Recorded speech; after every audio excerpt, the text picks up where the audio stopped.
Assalamualaikum warahmatullahi wabarakatuh. Alhamdulillahirrabbilalamin. Wassalatu wassalamu ala asrafil mursalin Muhammad wa ala alihi wa sahbihi ajmain. Dulur-dulur seiman, dulur-dulur seiman. Di dalam Al-Quran banyak sekali ayat-ayat yang menerangkan bukti-bukti mengenai hal keutamaan ilmu pengetahuan. Antara lain Allah telah berfirman dalam surat Ali Imran ayat ke-18 yang artinya Allah menyatakan bahwa tidak ada Tuhan selain Dia. Demikian pula malaikat dan orang-orang berilmu yang menegakkan keadilan. Tidak ada Tuhan selain Dia yang maha perkasa dan maha bijaksana. Dulur-dulur seiman, perhatikanlah ayat-ayat tadi. Bukankah untuk kesaksian itu telah dimulai dengan Allah sendiri, kemudian menomorduakan golongan malaikat, sedangkan yang selanjutnya, yang ketiga adalah orang-orang yang berilmu atau para orang alim. Ini saja sudah cukup sebagai hal yang menunjukkan akan kemuliaan dan keutamaan mereka itu, yaitu orang-orang yang berilmu. Allah telah berfirman dalam surat Mujadalah ayat 11 yang artinya, wahai orang-orang beriman, apabila dikatakan kepadamu berilah kelapangan di dalam majelis-majelis, maka lapangkanlah, niscaya Allah akan memberi kelapangan untukmu. Dan bila dikatakan berdirilah kamu, maka berdirilah, niscaya Allah akan mengangkat derajat orang-orang yang beriman di antara kamu, dan orang-orang yang diberi ilmu beberapa derajat. Dan Allah maha mengetahui terhadap apa yang kamu kerjakan. Dulur-dulur seiman, Allah juga telah berfirman berkaitan dengan orang-orang alim atau orang-orang berilmu itu, yaitu dalam surat Az-Zumar ayat 9 yang artinya, apakah kamu orang-orang musyrik yang lebih beruntung, ataukah orang-orang yang beribadah pada waktu malam dengan sujud dan berdiri karena takut kepada azab akhirat dan mengharapkan rahmat Tuhannya? Katakanlah, apakah sama orang-orang yang mengetahui dengan orang-orang yang tidak mengetahui? Sebenarnya hanya orang-orang yang berakal sehat saja yang dapat menerima pelajaran.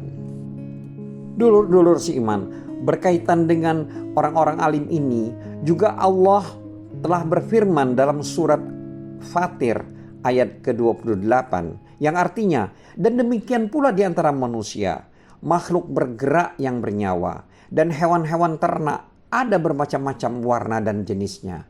Di antara hamba-hamba Allah yang takut kepadanya hanyalah para ulama atau orang-orang yang berilmu. Sungguh Allah maha perkasa, maha pengampun. Dulur-dulur seiman, kemudian Allah melanjutkan lagi dengan firman-Nya dalam surat An-Nisa pada ayat 83, di mana yang artinya adalah, dan apabila sampai kepada mereka suatu berita tentang keamanan ataupun ketakutan, mereka langsung menyiarkannya. Padahal bila mereka menyerahkannya kepada Rasul dan ulil amri di antara mereka, tentu orang-orang yang ingin mengetahui kebenarannya akan dapat mengetahuinya secara legal atau resmi dari mereka, yaitu Rasul dan ulil amri. Sekiranya bukan karena karunia dan rahmat Allah kepadamu, tentulah kamu akan mengikuti setan kecuali sebagian kecil saja di antara kamu. Dulur-dulur seiman, jadi benarlah mengenai hukumnya atau hukum dalam segala kejadian yang berlangsung itu senantiasa dikembalikan kepada orang-orang yang berilmu pengetahuan atau para alim ulama. Bahkan martabat mereka itu disusulkan setingkat di bawah sesudah martabat para nabi dalam mengkasyafkan hukum Allah Ta'ala. Dulur-dulur seiman, adapun hadis-hadis yang berkaitan dengan keutamaan ilmu pengetahuan ini, diantaranya adalah sabda Rasulullah SAW. Barang siapa yang dikehendaki baik oleh Allah, maka ia akan dipintarkan dalam hal keagamaan dan diilhami olehnya kepandaian dalam hal itu. Diriwayatkan dari Bukhari dan Muslim. Serta ada tambah kata-kata diilhami olehnya kepandaian. Maksudnya di sini diilhami oleh Allah kepandaian. Itu diriwayatkan oleh Tabrani. Juga Nabi SAW bersabda bahwa para alim ulama adalah pewaris para nabi. Al ulama warisatul anbiya. Hadis ini diriwayatkan oleh Abu Daud, Tirmizi, Ibnu Majah, dan Ibnu Hibban. Dulur-dulur seiman, sudah jelaslah bahwa tiada lagi pangkat yang lebih tinggi di atas pangkat kenabian itu. Dan tiada kemuliaan yang lebih tinggi di atas pangkat sebagai pewaris daripada para nabi atau pewaris beliau-beliau itu. Dulur-dulur sekalian, dalam hadis riwayat Tabrani, Abu Naim, dan Ibnu Abdil Bar, Rasulullah SAW bersabda, yang artinya, bila aku didatangi oleh sesuatu hari dan aku tidak bertambah ilmuku pada hari itu yang dapat mendekatkan diriku kepada Allah, maka tidak ada keberkahan untukku dalam terbitnya matahari pada hari itu. Dari sini jelaslah bahwa ilmu pengetahuan itu lebih utama daripada ibadah dan persaksian. Rasulullah SAW telah bersabda, keutamaan seorang alim di atas seorang abid, yaitu orang ahli beribadah, itu sebagaimana keutamaanku di atas dengan serendah-rendahnya orang dari golongan sahabat-sahabatku. Hadis ini diriwayatkan oleh Tirmizi. Cobalah kita perhatikan dengan seksama betapa nilainya ilmu pengetahuan itu sehingga dipersamakan seiring dengan derajatnya kenabian. Betapa pula rendahnya suatu amalan yang sunyi dari ilmu pengetahuan, sekalipun ia beramal ibadah itu tentunya tidak terlepas dari pengetahuan juga, yaitu pengetahuan tentang cara beribadat dan senantiasa dikekalkan dalam mengerjakannya atau istiqomah. Sebab andai kata tanpa pengetahuan, maka orang yang beribadat itu pastilah bukan ibadah namanya. Dalam suatu hadis yang diriwayatkan Abu Daud, Tirmizi, Nasai, dan Ibnu Hibban, Nabi SAW telah bersabda, keutamaan orang yang berilmu di atas orang yang beribadah itu sama seperti keutamaannya bulan purnama di atas seluruh bintang-bintang lainnya. Dulur-dulur seiman, salah satu di antaranya adalah berbagai wasiat yang disampaikan oleh Luqman kepada putranya, yaitu yang artinya, hai anakku,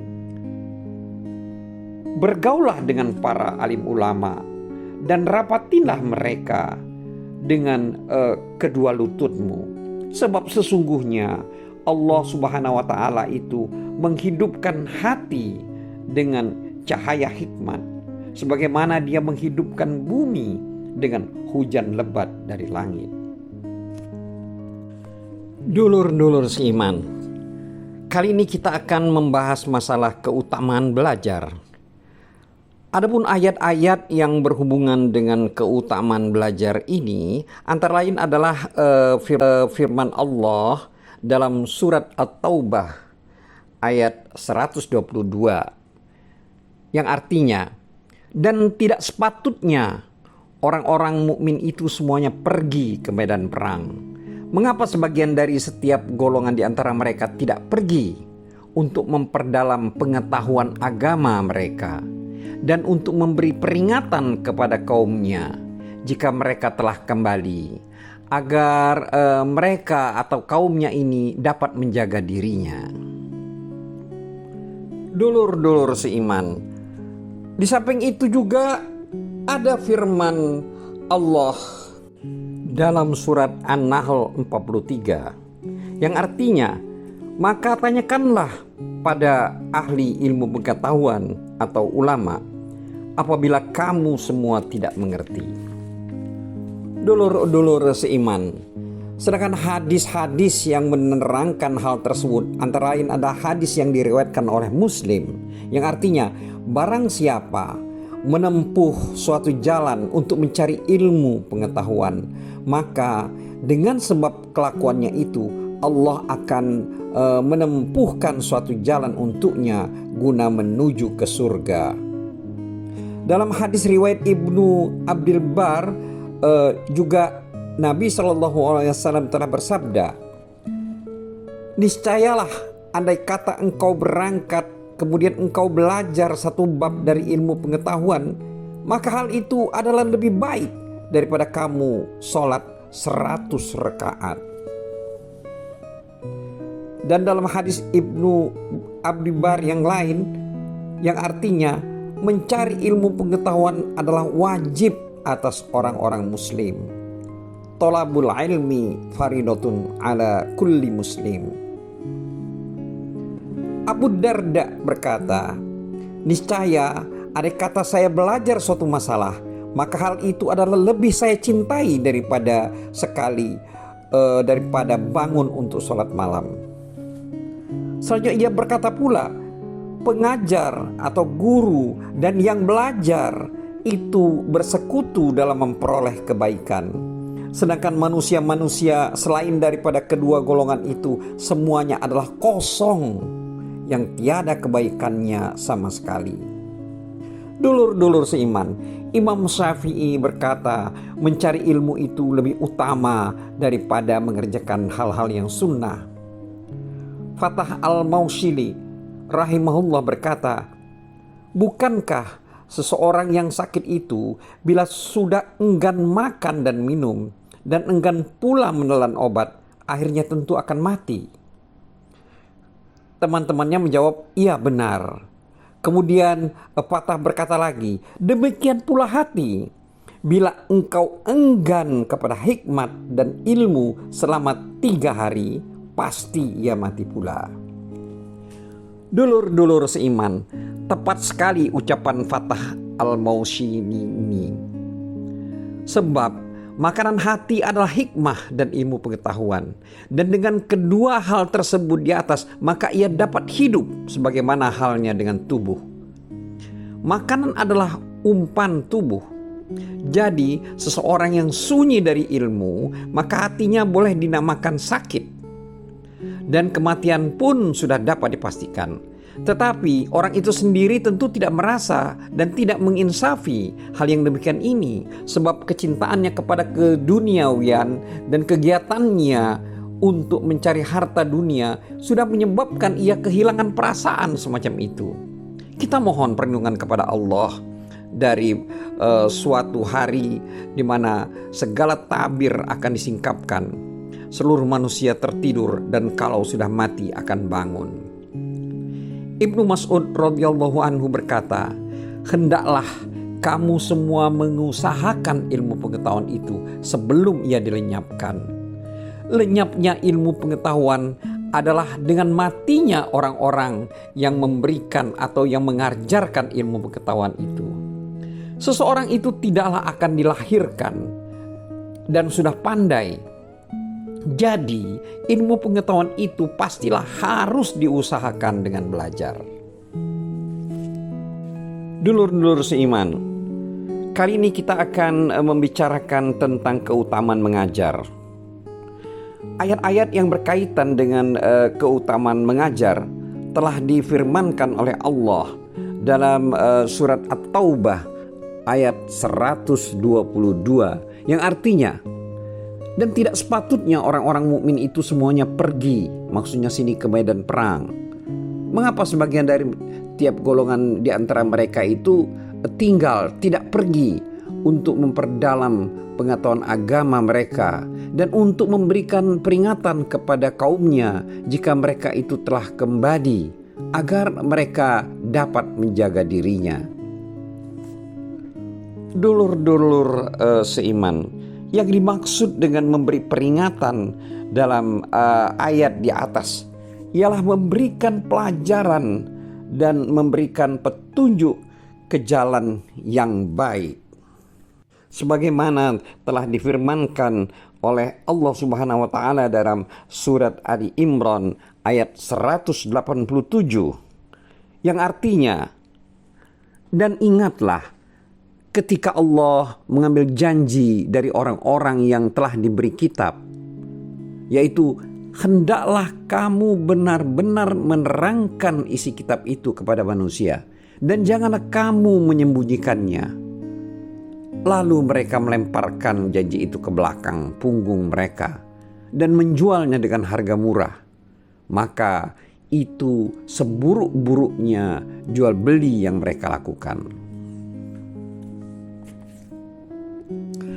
Ayat di atas menjelaskan dengan sejelas-jelasnya akan kewajiban mengajar atau memberi pelajaran. Dalam surat Al-Baqarah ayat 146, Allah berfirman, "Wa inna fariqam minhum la yaktumunal haqqa wa hum ya'lamun." Artinya, ada sebagian golongan dari mereka yang menyembunyikan kebenaran padahal mereka itu mengetahui. Ayat tersebut di atas adalah kebalikan yang sebelumnya, yaitu haramnya menyembunyikan ilmu pengetahuan atau enggan mengajarkannya. Sebagaimana juga Allah telah berfirman dalam surat Al-Baqarah ayat 283, "Wa may yaktumha fa innahu asimun qalbuh." Artinya, barang siapa menyembunyikan penyaksian itu, maka berdosalah hatinya. Dalam surat Al-Fussilat ayat 32, Allah juga berfirman yang artinya, siapakah orang yang lebih baik ucapannya daripada orang yang menyeru kepada Allah dan berbuat kebaikan?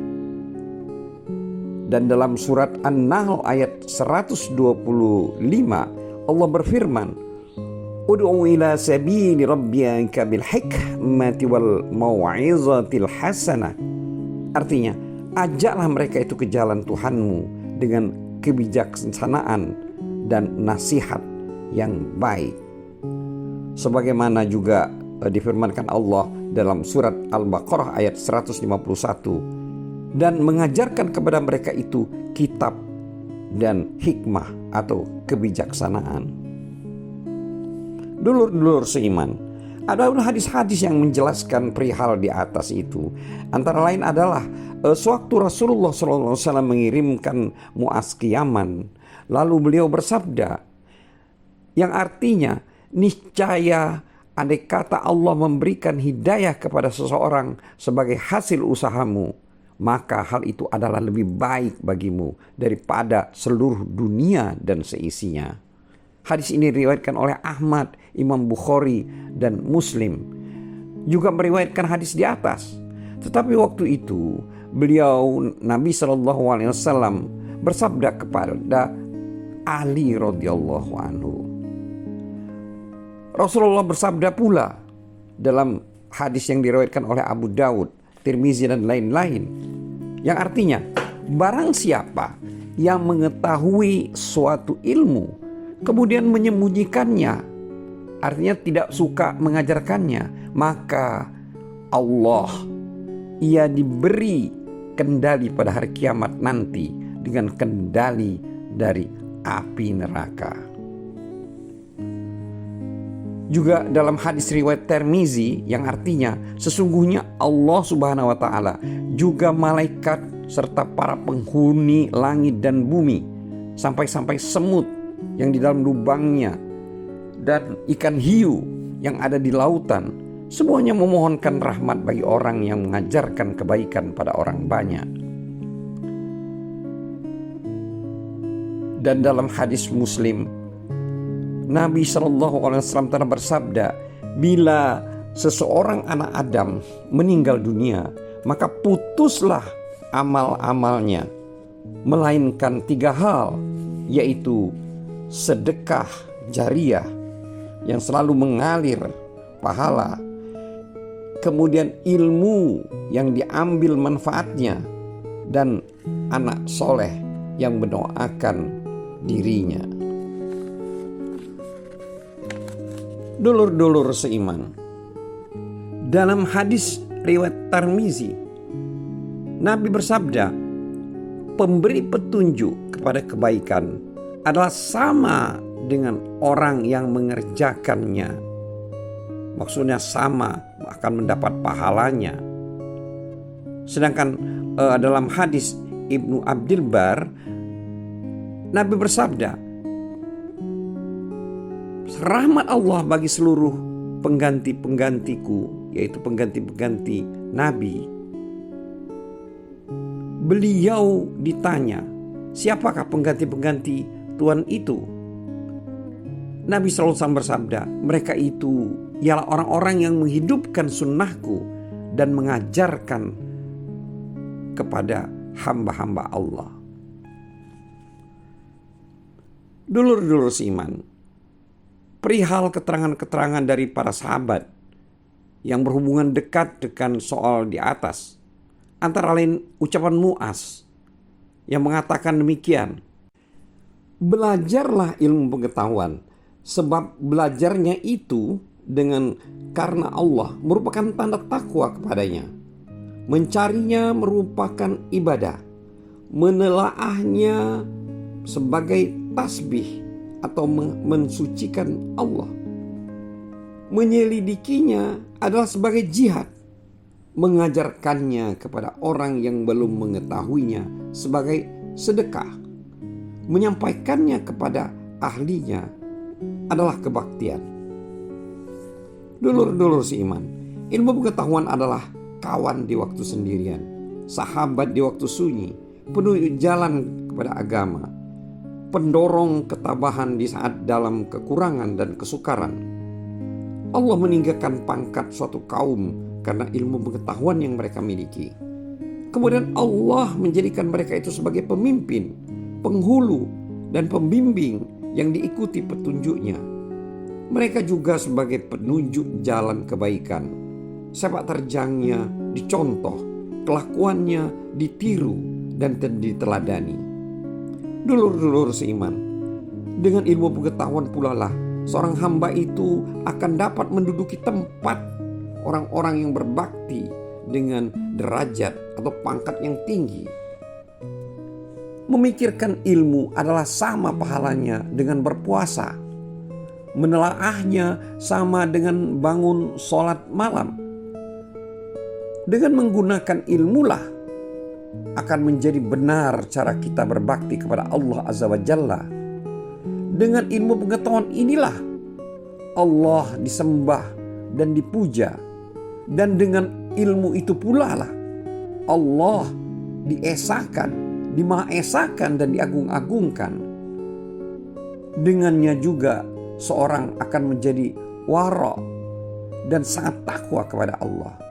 Dan dengannya juga, maksudnya di sini ilmu, dieratkannya tali persaudaraan, dan dengannya pula dapat diketahui apa-apa yang halal dan mana-mana yang haram. Dulur-dulur seiman, ilmu pengetahuan adalah pemimpin segala amalan, dan amalan itu hanyalah sebagai pengikutnya belaka. Yang diilhami dan dikaruniai ilmu adalah benar-benar orang yang berbahagia, dan yang terhalang dari ilmu atau tidak diberi ilmu itu adalah benar-benar celaka.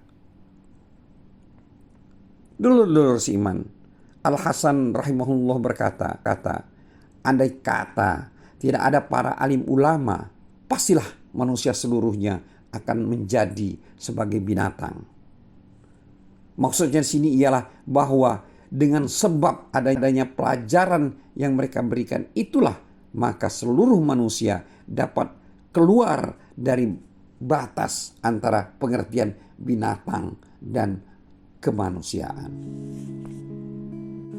Dulur-dulur yang dirahmati Allah, Nabi SAW bersabda, Thalabul ilmi faridatun ala kulli muslim, yang artinya mencari ilmu pengetahuan adalah kewajiban atas setiap orang-orang muslim. Hadis ini diriwayatkan Ibnu Abdul Bar. Jadi di sini termasuk ilmu yang dihukumi fardu ain dalam mencarinya itu adalah semua ilmu pengetahuan yang dengannya dapat digunakan untuk bertauhid kepada Allah secara benar, untuk mengetahui zat Allah serta sifat-sifatnya. Juga ilmu pengetahuan yang dengannya akan dapat diketahui bagaimana cara beribadat yang sebenar-benarnya. Lagi untuk mengetahui mana yang halal dan mana yang haram. Juga untuk mengetahui apa-apa yang diharamkan dalam bermuamalat dan apa-apa yang dihalalkan. Semua itu adalah fardu ain. Selain itu, termasuk pula dalam hukum fardu ain ini adalah mencari ilmu yang dapat digunakan untuk mengetahui hal ikhwal mengenai hati. Mana yang terpuji, seperti misalnya bersabar, bersyukur, dermawan, berbuat baik, bergaul dengan baik, dan kemudian bagaimana berarti ikhlas, dan mana pula yang tercela, seperti misalnya rasa dengki, iri, menipu, sombong, pamer, ya, menunjukkan kebaikan dirinya, marah-marah, benci, berseteru, dan kikir. Oleh sebab itu, untuk mengetahui sifat-sifat yang harus dilakukan dan sebagaimana yang pertama tadi, dan juga sifat-sifat yang harus dijauhi sebagaimana yang tadi disebutkan yang kedua, semuanya itu adalah hukumnya fardu ain. Artinya setiap diri wajib untuk mengetahui dan mempelajarinya. Jadi samalah halnya dengan belajar ilmu-ilmu untuk memperoleh kebenaran dalam akidah atau kepercayaan, dan untuk memperoleh bagaimana cara beribadah dan bagaimana cara bermuamalah. Wallahu a'lam bisawab. Wassalamualaikum warahmatullahi wabarakatuh.